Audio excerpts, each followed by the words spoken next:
umugabo yiraririye kuri mugenzi we ati ubu mvuye muri Amerika, Uburayi ndetse na Aziya. Ati mbese ubu nta mugabane w'isi ntagezemo. Undi ati ubanza ugarutse geography yose. Uwabeshya ati ya baba ubwo naba narajyanywe n'iki ntarageze muri geography, narayeyo gatatu kose.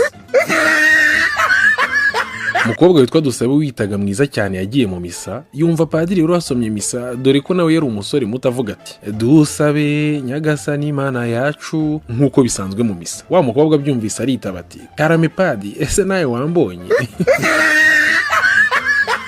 Umujura yagiye kwibatangira gutobora inzu, ahinguka mu nzu ari ku manywa atazi ko bwamukereyeho. Asanga bene urugo bicaye mu ruganiriro bati nimuza n'umuhoro duteme iki gisambo. Naho basubiza bwangu kandi yitonze ati reka mwintema sindi igisambo, ahubwo bari barampambye hano none ndazutse.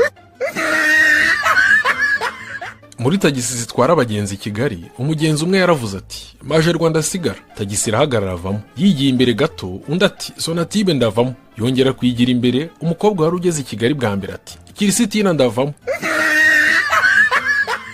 Umukoresha yasanze umukozi we yicariye hanze avugiriza, nuko amubwiye arakaye cyane ati ubona ko winshimisha guhora nsanga uvugiriza? Umukozi aramusubiza ati nakekaga ko bigushimisha kubona nishimye n'ukuntu mpembwa make.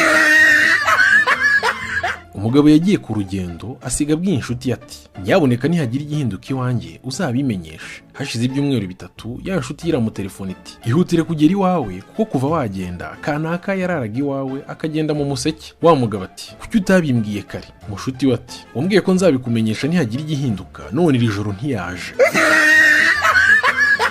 Umwana yabajije se ati papa kuki abageni bambara imyenda y'umweru? Sara aramusubiza ati mwana wanjye nuko ari ibara ryerekana ibyishimo, nk'uko iry'umukara ryerekana agahinda. Umwana ati aha noneho menya impamvu abagabo bakunda kwambara ibyirabura, ni agahinda bahorana.